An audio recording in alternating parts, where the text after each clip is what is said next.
This is Dr. Stephen Cangiano. I am the president and co-founder of RDT.Media and Events with its online companions, humanity-upgrade.com, relationship-upgrade.com. And today it is my pleasure to host Dr. Maya Sarkisyan. I had a conversation with her probably about a year ago, and it was fascinating. Her depth of knowledge and the number of different things that she's an expert on was quite honestly stunning and amazing. Now, normally I have a very long prepared introduction, but Maya is an expert in so many things, a doctor of oriental medicine, NLP practitioner. She's spiritual disciplines, epigenetics. I could go on. I'm not going to go on because I want her, if she would be so kind, and put her on the spot a little bit, if she could give me a potted version of her resume and all the different fields she's gone in. And one little caveat before that, she is super popular on relationship development and humanity upgrade with thousands of downloads of her content. And so it's really a pleasure to welcome you, Maya. Sorry for the abbreviated introduction, but I want to hear from you. Hi, how are you? Very good, very good. Thank you so much for having me here. I appreciate it. And it was a pleasure speaking with you a year ago. And it seems like it's been centuries. So many things changed in our everyday life, but our work, I think, is still the same and still even as important and even more important than before. You probably agree with me. Yes. So, and I did send you a little potted version of my bio, but I will do it myself. Also, I will try, So I create comprehensive solutions for chronic health conditions and emotional situations as well, to resolve them all in the same time, because any problem that person has always has multiple angles to it, multiple facets. Let's say it can have a structural, health, physical, nutritional, toxicity, emotional, spiritual components to it, and usually all of them. So I create comprehensive approach using best tools of functional medicine, oriental medicine, emotional mind hacking tools, if you say, and create that treatment plan, not only advanced diagnostic and evaluation, and share it with the person who came to me for help, so they have much better understanding of what's going with them, and then create a treatment plan that is also participatory. So we both participate in it. At first, I might hold their hand and teach them, and they learn a lot about themselves and whatever they can do to help themselves.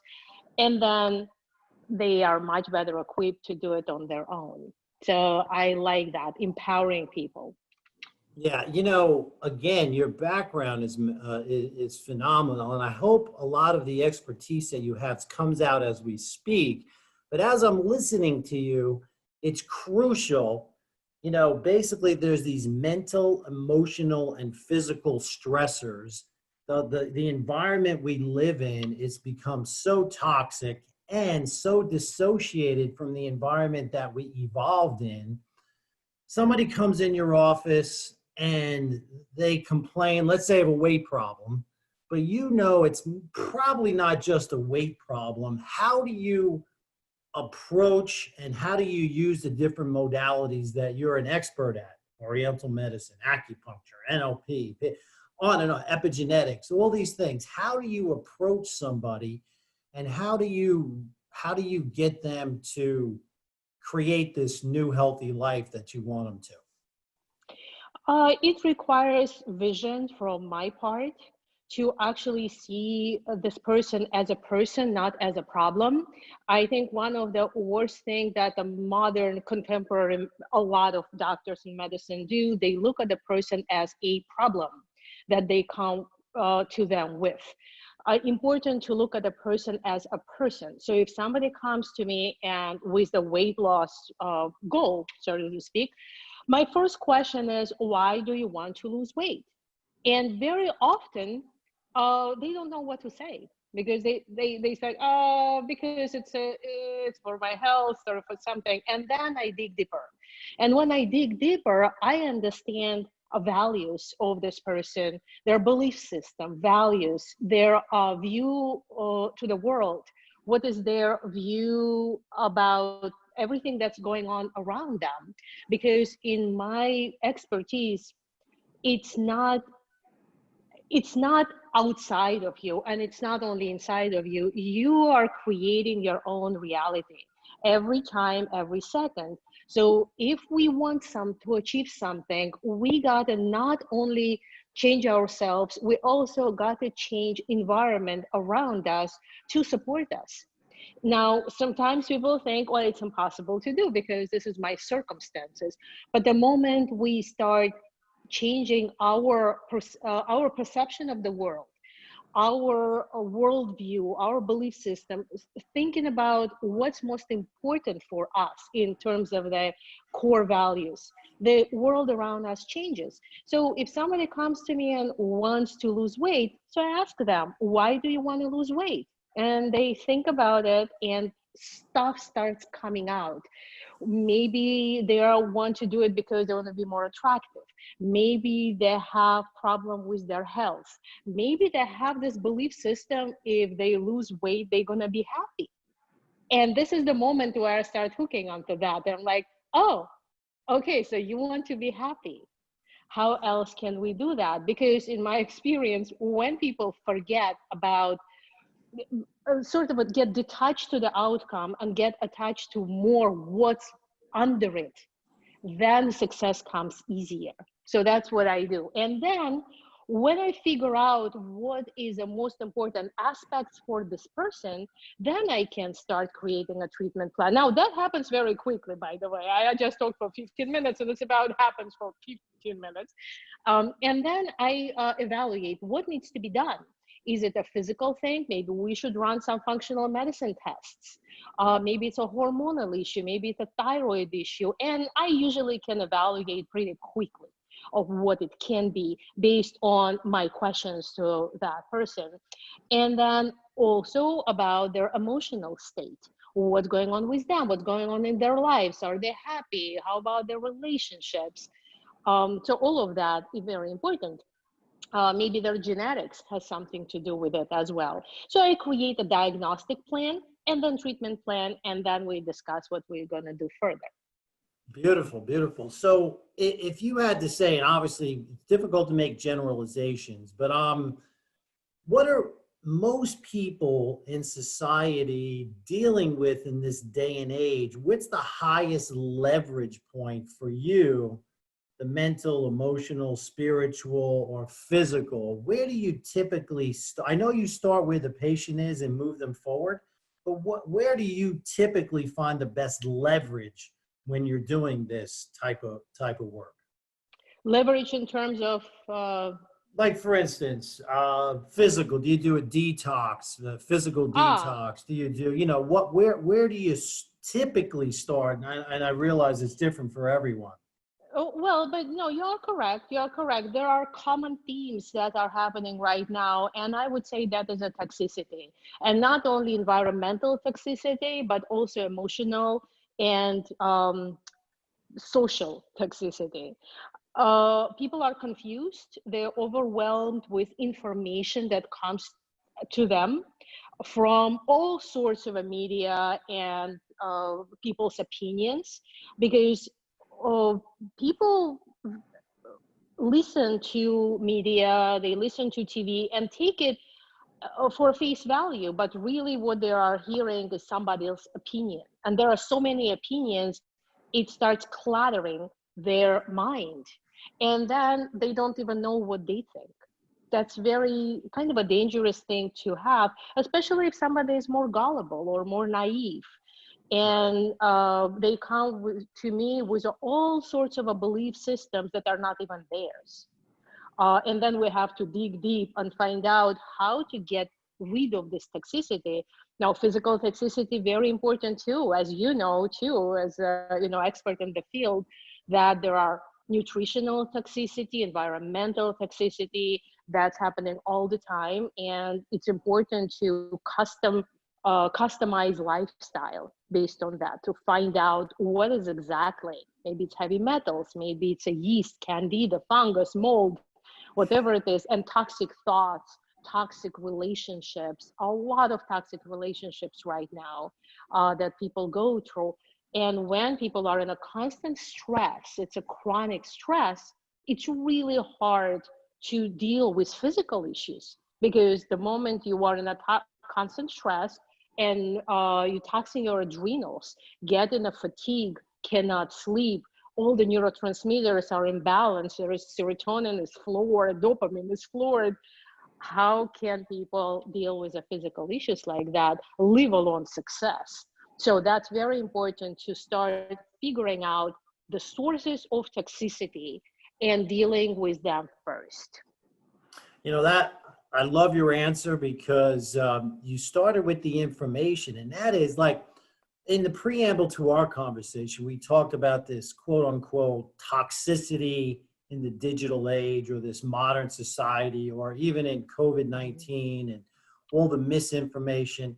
But then you hit the list: toxic relationships, toxic stress, toxic information, misunderstandings. And I would call that obviously confusion, environmental toxicities. And what it seems like you're doing is you're actually, which is refreshing for most, especially with my background in traditional medicine, is really treating, and the treating may not be the exact word, but rebalancing the entire individual, which is really phenomenal. So let's hit a few points. As a functional medicine expert and Chinese oriental medicine expert, what are some of the impacts of stress on people, and how does it inhibit their journey to health? Well, chronic stress creates a havoc in every system and organ. But let's say, because every system and organ are interconnected, holistic medicine knows about it for centuries, functional medicine knows about it for a couple of decades, because that's what started happening maybe 30 years ago. Functional medicine was created, and it's about interconnection between different organs. But say, what does chronic stress? When we are exposed to stress, there is short-term stress and a long-term stress. Short-term stress is a really excellent thing, because it helps you to get out of trouble. It makes your focus really sharp. You start thinking very fast. You can move very fast. The blood rushes to your muscles, and you are running away from saber-toothed tiger. That's a short-term stress, a really good thing to have. But now short-term stresses are rare, because we live in a very comfortable society. Now we're exposed to long-term stress. And when that happens, and we are stressed all the time, the same thing, the same chemical reactions that happening in a body as in a short-term stress are now happening 24/7, even when we sleep, because now people cannot even sleep properly, because their mind is working and warring in this toxic environment. So what happens is corticosteroids are being released from adrenals, and that starts working negatively on neurotransmitters, epinephrine, norepinephrine, toxing your adrenal system. Now that starts affecting immune system, and immune system now is under attack. And now here in our first ever pandemic that's happening, it's such a dangerous thing to have, the immune system going down so rapidly. So immune system is going down. It is intricately connected to endocrine system, the hormones. Hormones are going down. So many cases now of men and women fertility issues, or men and women libido issues, young people too, like 30-year-olds that come to me with issues like that. And what it is, they want to go and get testosterone shots, but really what happens is they are chronically stressed. So that's making them even more stressed and even more anxious. So when people start doing intervention without understanding that there is a chronic stress is happening, it can create much worse effects. So it's a domino effect that stress creates. And when people keep staying in a toxic situation that causes them stress, and they start kind of attempting to fix the situation with unhealthy foods, with unhealthy activities, with digital toxicity, then it becomes a catch-22.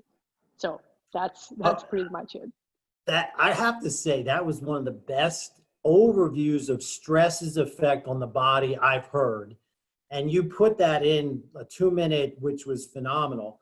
Another thing I would just add there is that this modern society, before COVID-19 and before the first pandemic in our lifetimes for sure, it was a stressful society already. And this is just doubled down on the stress.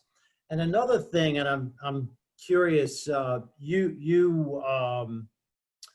when you have stress, you really outline how stress is a good thing for very short punctuated periods of time, but long-term chronic stress is, and I think also what it does is it keeps our body toxic by moving the blood away from the internal detoxifying organs like the liver and the kidneys, et cetera. And that's now, you mentioned digital toxicities. Maybe give us a little overview of that, because I think that's a crucial point as well. Yeah, well, in terms of to just a little elaborate on the first thing that you said, difference between short and long-term stress, is that when short-term stress happens, and say animal is running from a tiger, right? So like a deer is running from a tiger. So what's important at this point? To activate self-preservation system, which is muscles and sharp focus and speed. Everything else is shut down. Reproduction is shut down, digestion shut down. They can reproduce tomorrow, they can digest tomorrow, they can do anything else. The immune system is shut down, everything is shut down because they will activate it later. During chronic stress, that is shut down too, but now it's shut down 24/7. And when it's shut down 24/7, feedback mechanism to a brain is not happening. So that is a problem, because if brain doesn't get the feedback, it's not going to generate what's need to be generated. So we have severe connection between brain and internal organs, as you said, the liver and the kidney and all of that stuff. So just a little bit more elaboration, like graphic kind of a explanation of that. Beautiful. And digital toxicity has a lot to do with that too, because can you imagine you're sitting here at home and everything is fine, and all of a sudden you get your phone and you see some crazy news. And you don't even know if those news are correct or not, but they are supported with vivid graphics, and maybe somebody who you like sent it to you or posted it on a Facebook or an Instagram or a LinkedIn, or it's on the TV, whatever it is, any digital media. So somebody who you consider to be an expert or close friend, and you see this visual representation of something that completely distresses you. But think about it, you are just sitting at home and everything was fine just a second ago. So when you see this visual and this message that you don't even know, by the way, if it's true or not, immediately there is a stress reaction as a corticosteroids are happening, your digestion shut down, immune system, endocrine system, everything shuts down, and you are in a stress until you figure out what to do with it. So it's a knee-jerk reaction that's happening with the digital toxicity. It's the worst thing about it. I mean, digital doesn't have to be toxicity. I think it's a knee-jerk reaction that happens because of digital input. Your digital input to you create this. Now, is it possible to not go to digital detox? Yes. But it's even more important during digital detox to start reprogramming our reactions to that news. So we have to create this little pause, very, very quick, where we say, oh, what is it? In what state I should be? or even better, just constantly be in a very stable state. So you are not constantly reacting to some messages, contradicting messages, confusing messages that are happening all the time. Because I think toxicity is not even negative stuff, it's confusing stuff. It's stuff that you say, so what do I do now? Who I do believe now? Do I go outside or not? Do I wear a mask or not? Do I take this or that? It's that, I would say, very dangerous effect of a digital input that becomes a toxicity in the body, not only emotional, but also physical, because all the toxins are creating a toxic chemical load in the body. Because when you get stressed and all the corticosteroids are released, your body becomes acidic. When it becomes acidic, toxins are being released in the bloodstream, and then your kidney, your liver has to process them and get them out from your body. Now that becomes a much bigger issue. If you are not able to detox because of a stress, if you might have any genetic difficulties to detox, that a lot of people do. And so this is what we deal with the digital toxicity. Phenomenal explanation, because you really put all the pieces together. Now, let's go to the next stage, because you said something that was critical, and that's the immune system. And I follow these numbers and these statistics. There's doctors who say that people are 3 to 12 times more likely to succumb to a respiratory virus if they have a depressed, deficient immune system. The statistics from New York City are staggering. Like well over 99% of the people who succumb to respiratory viruses did so with at least one immunological issue, metabolic insufficiency. 88% had 2 or more. Staggering. What do you think the impact of all this stress and environmental and emotional and relationship are having on people's immune system? And then I want to talk a little bit about epigenetics and how you help people. But start with that immune system.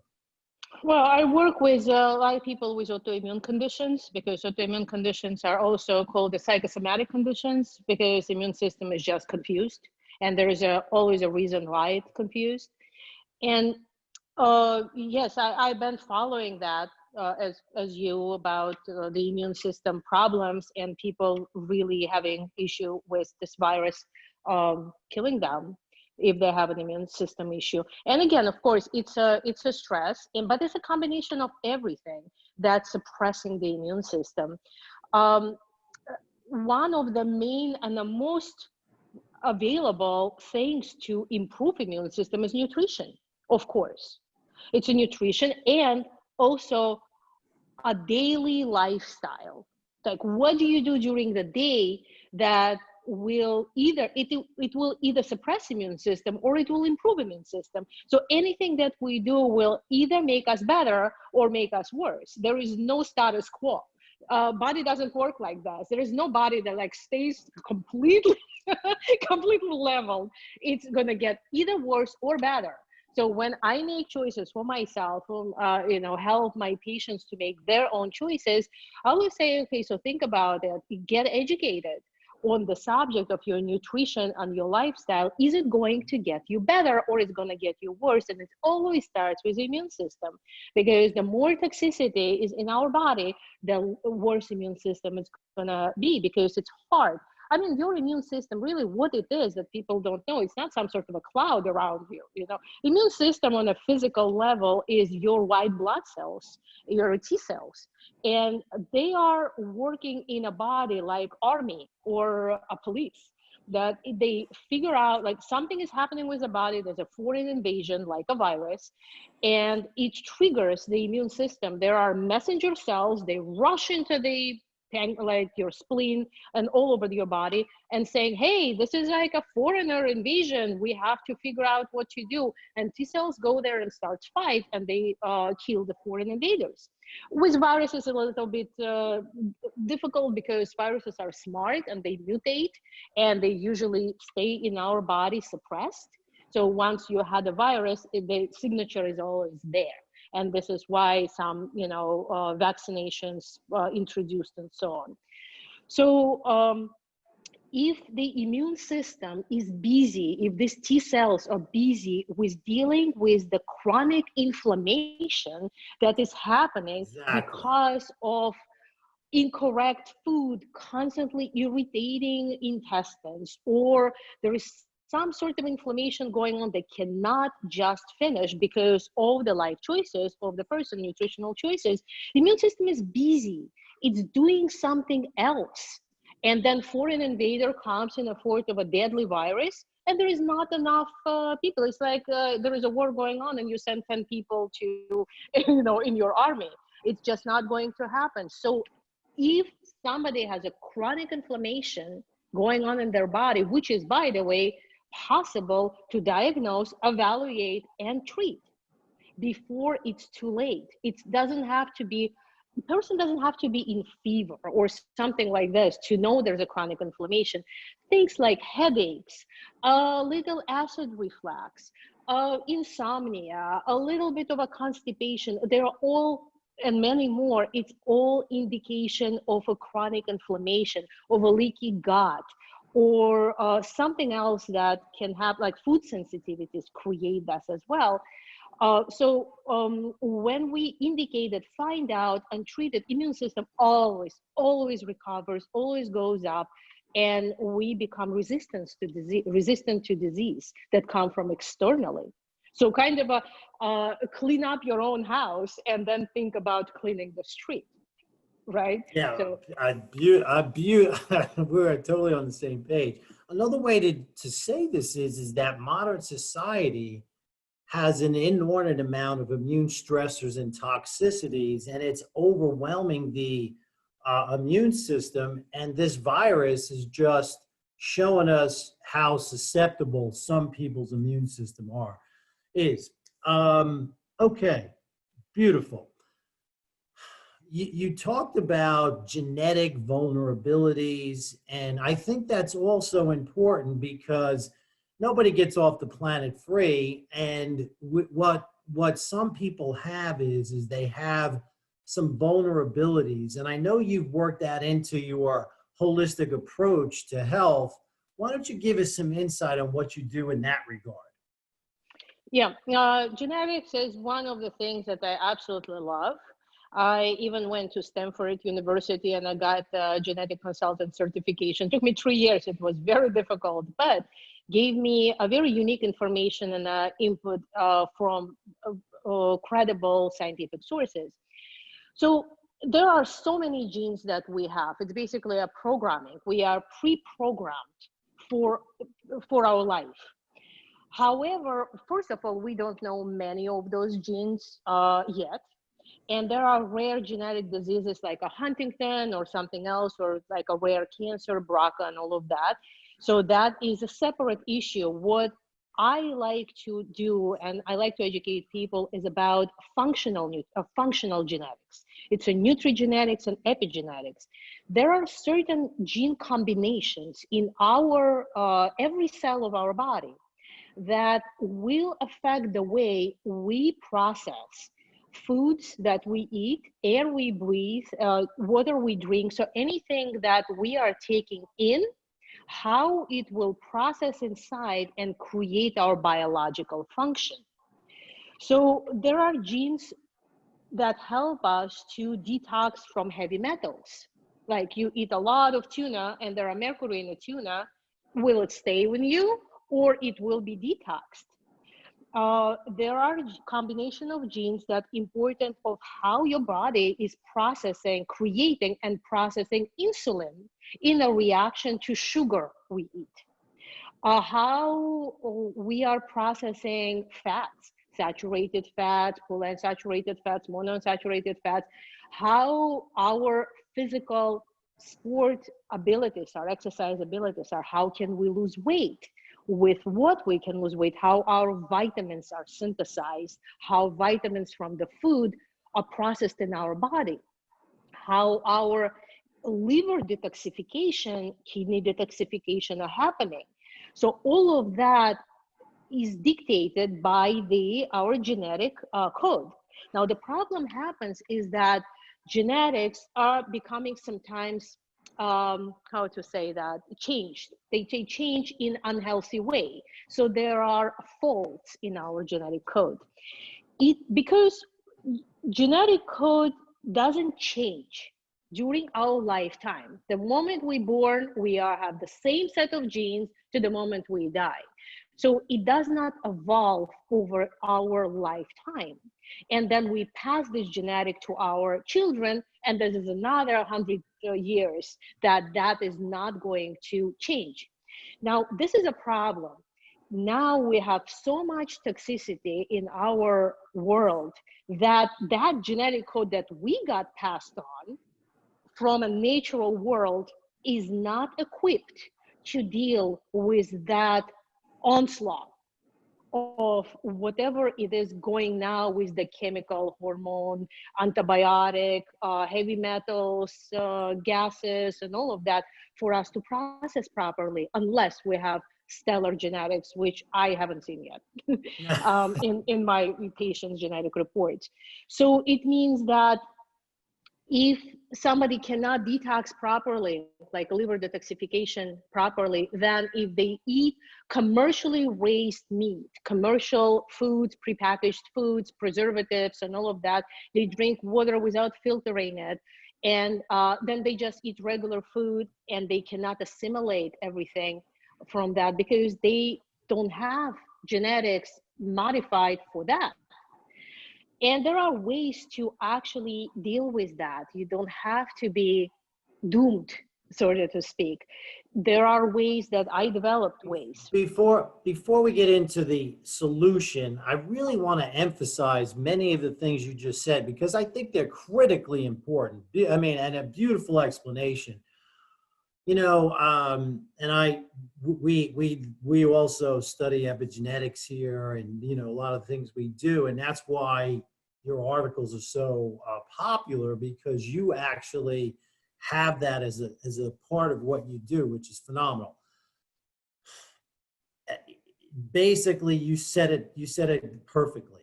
We are born with a set of genes, but that doesn't always predetermine who and what we are, because of this epigenetics. And just one simple thing, light dark cycles turns on a whole bunch of genes. Food turns on a whole bunch of genes.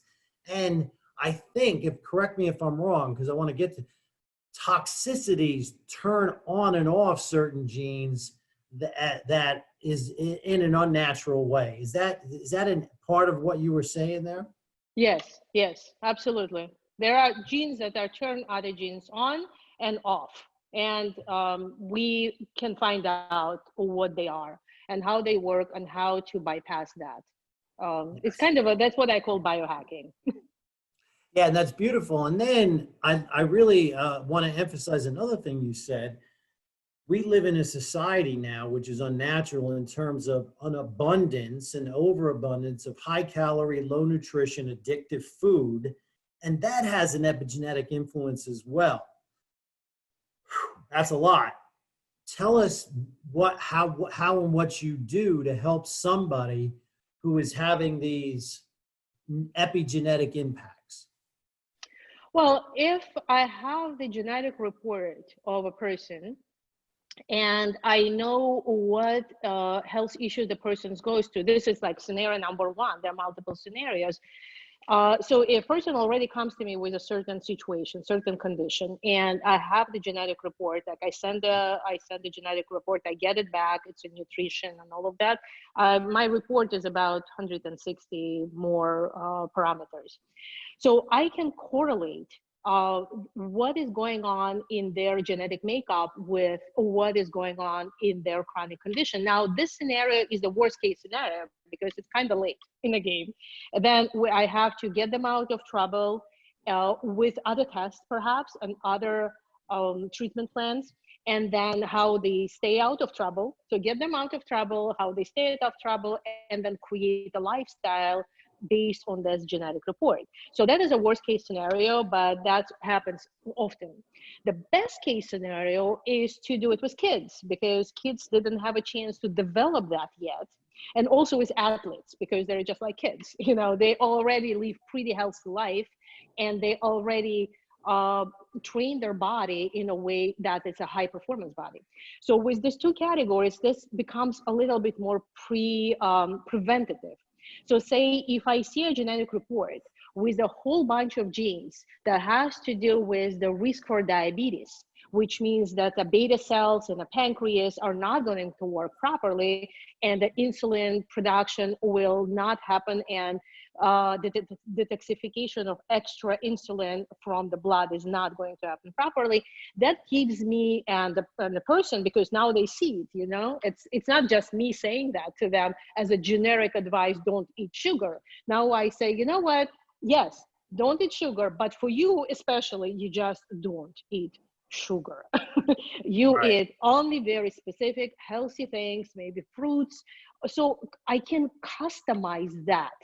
And if they bypass that problem, potential problem, that they can become diabetic, or if not even become diabetic, but that extra sugar can create way more problem than diabetes, right? It can create a chronic inflammation that's not going to become a diabetes, but it's going to be chronic inflammation. It's going to be irritation of a mucosal layers. It can become a leaky gut, and then, you know, then the sky is the limit of what can happen with the person. So if they know in advance what's going on, or say, for example, vitamin D deficiency, it can be genetic. Now in our pandemic situation, I wonder how many people walking around and thinking, oh, I take a vitamin D, 1000 IUs, and I'm on the sun. And then I know when I do their blood test and their vitamin D is 19 instead of 80, and they're like, why it's 19? I said, there must be something about genetics, because that Sure. is also, so if somebody has this situation, it's going to be better vitamin D intake in a very specific forms. It's definitely going to be leafy greens, because they need to create a vitamin K to absorb all of this stuff. So, you know, I live and breathe this stuff. I love that. I constantly do more research of how to bypass that tricky genes. Bone density test, how to know if you could become have osteoporosis later in life.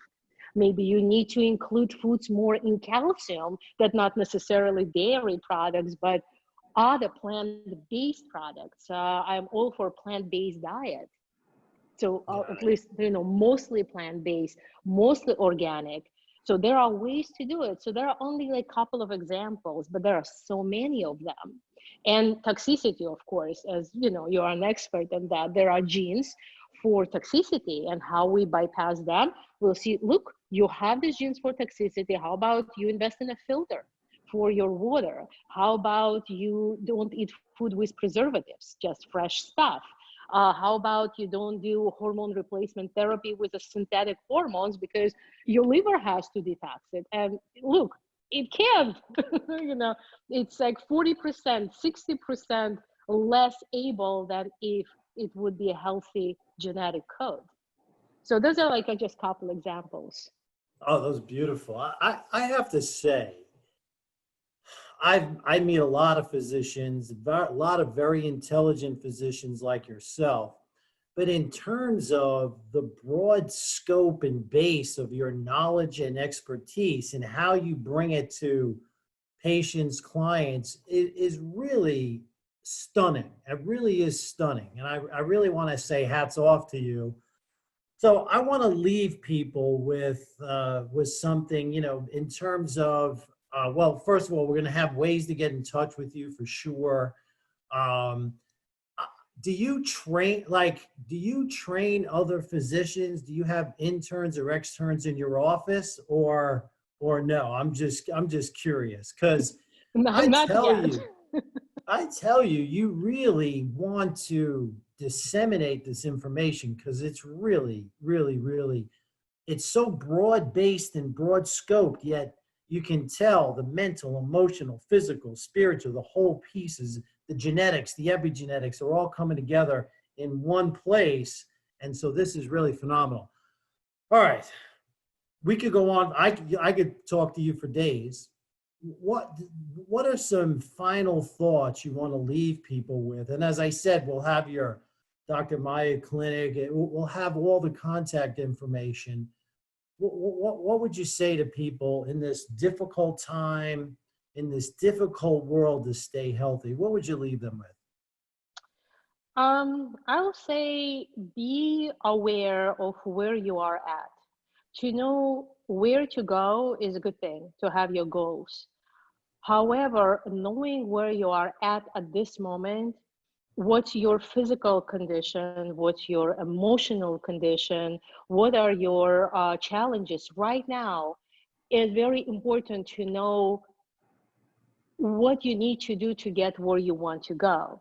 And it's important to have goals, and it's important to forgive yourself, be kind to yourself, be kind to others, to promote health and wellness and awareness and positive thinking in a good way. Positive thinking, it's a kind thinking, and be just happy and healthy. Happiness will dramatically improve immune system. Don't just believe others or what they say. Have a critical thinking. Have your values and beliefs defined that healthy and beneficial for you, and you will be so much more powerful. Information, knowledge is power, and way of thinking is a power too. Constructive thinking. Well, that was absolutely beautiful. I hope we can do this again maybe after this whole pandemic is over, and see how you've helped people get through that, because I know you're doing that every day. Every day. Yeah, this is Dr. Stephen Cangiano with Dr. Maya. It's been a pleasure signing off. Relationship-development.com, humanity-upgrade.com. Thanks for joining us. Thank you.